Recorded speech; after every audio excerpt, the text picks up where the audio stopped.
aprendizaje. El día de hoy los queremos invitar a conocer, a realizar un verdadero viaje en el tiempo. Una aventura a través de la conciencia histórica para entender algo fundamental que define nuestro presente, cómo se formó la identidad de lo que hoy somos como mexicanos y que de una manera muy especial como chiapanecos. Vamos a ese recorrido.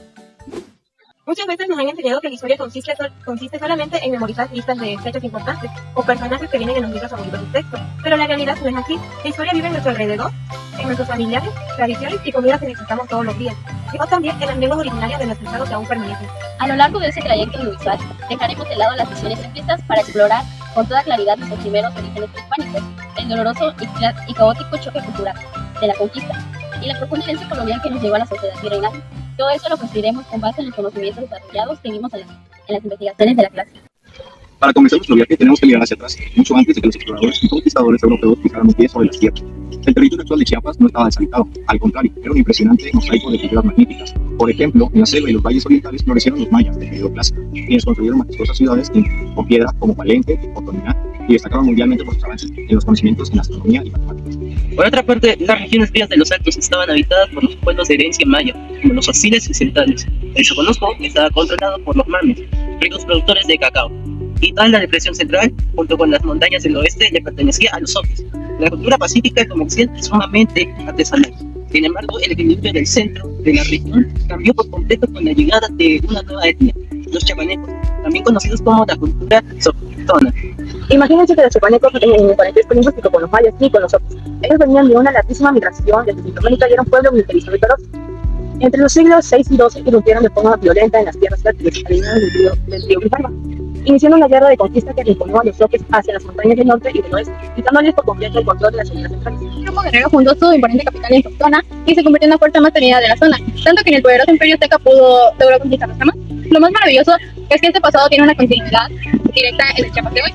Lo vemos en San Juan Chamula y Tinacantán, donde las comunidades hostiles y sectales conservan sus lenguas autónomas, en Tuxtla-Chico, donde el cultivo artesanal del cacao sigue vigente, y en municipios como Copainalá,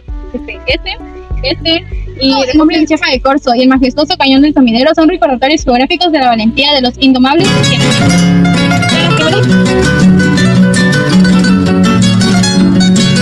En ese tema recorrimos al brazo Fernando.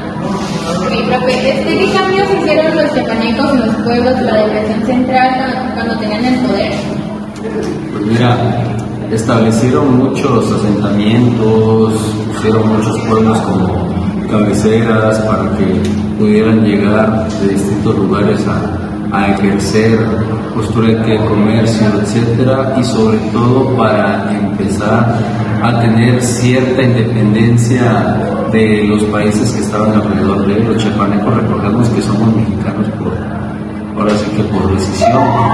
Hoy en día, desafortunadamente, el poder pues no lo tienen mucho los chiapanecos, hay muchos desplazamientos, ya los asentamientos donde estaban o quedaron algunos desaparecieron porque tuvieron que salir huyendo por distintas cuestiones sociopolíticas. En fin, Chiapas ha evolucionado tanto para bien como para mal. Tras las primeras expediciones de exploración marítima organizadas desde Cuba por Francisco Hernández de Córdoba y Juan Grijalva, Hernán Cortés desembarcó en las costas mexicas en 1510.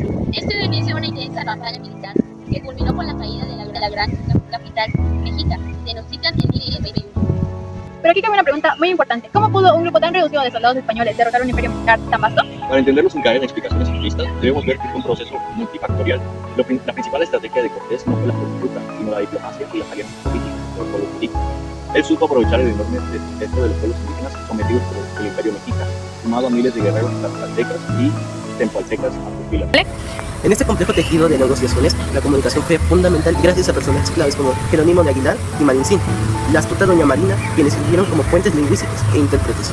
Para las alianzas existieron factores lingüísticos decisivos.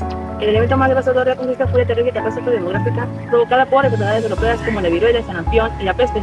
Como la población nativa carecía de defensa inmunológica contra esos virus extraños, las epidemias diezmaron comunidades enteras en muy poco tiempo, dedicando a la resistencia indígena y facilitando una expansión territorial caótica y acelerada por toda Mesoamérica y Iberoamérica. Este avance expansionista no tardó en alcanzar el territorio de Chiapas, dando paso al establecimiento formal del virreinato de la Nueva España en nuestra región.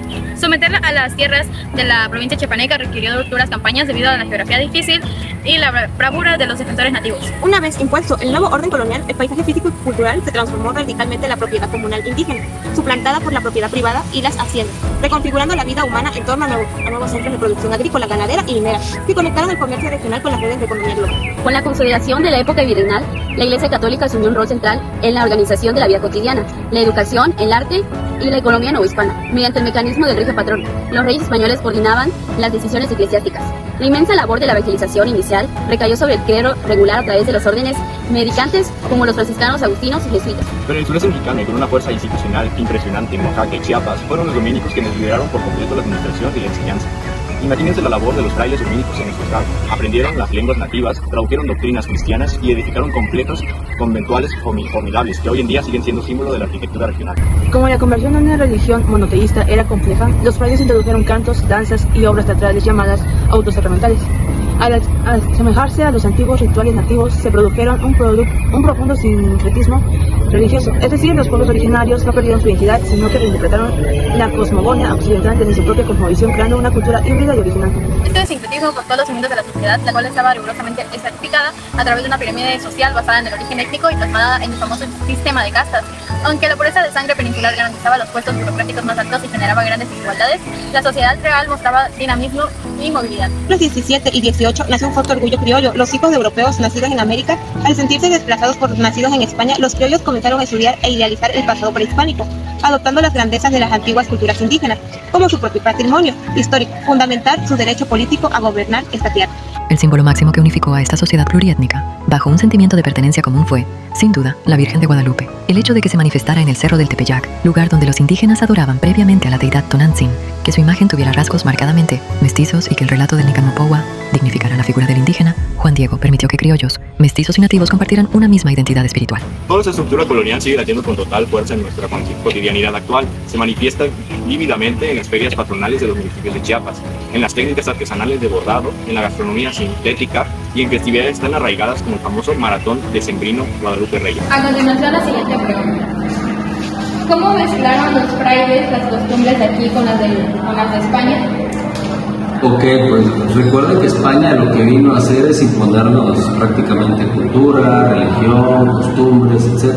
Entonces, al ver la diversidad cultural que había, sobre todo en lugares como Chiapas o Oaxaca, lo que ellos empezaron a hacer es tratar de inculcar muchísimo la religión, pero dejaron ciertas costumbres que están muy arraigadas en los pueblos chiapanecos y también en los pueblos mesoamericanos para no tener un conflicto tan grande. Recuerden que fue pues prácticamente una matanza cuando ellos llegaron para tratar de colonizar a los mexicanos en ese momento criollos, y con los chiapanecos los frailes fueron un poco más sensibles en tratar de imponer la religión, de tratar de imponer pues las culturas y la tradición que tenían por parte de la ideología religiosa católica. Sin embargo, pues no fue del todo, porque también teníamos arraigadas ciertas costumbres de los chiapanecos. Como hemos podido observar a lo largo de este enriquecedor recorrido, nuestra cultura e identidad no surgieron de la nada, ni responden a una simple historia lineal de héroes perfectos y villanos absolutos. Somos el producto maduro de un tránsito histórico complejo, lleno de tensiones, alianzas y transformaciones profundas. Esperamos de corazón que este reportaje les sirva para aproximarse a nuestro pasado con una mirada mucho más analítica, comprensiva y neutral, sintiendo orgullo por las raíces vivas que definen nuestro presente. Muchísimas gracias por su atención y nos vemos en nuestra próxima investigación histórica. Bye. Formal del virreinato. No te rías. ¿Cómo yo? Esto es lo que he visto. Señora Guerra. Se transformó radicalmente. ¿Qué te ríes? De la época. ¿Yo? Como la conversión a una religión monoteísta era compleja, los frailes Doña María, quienes sirvieron como puentes. Oye,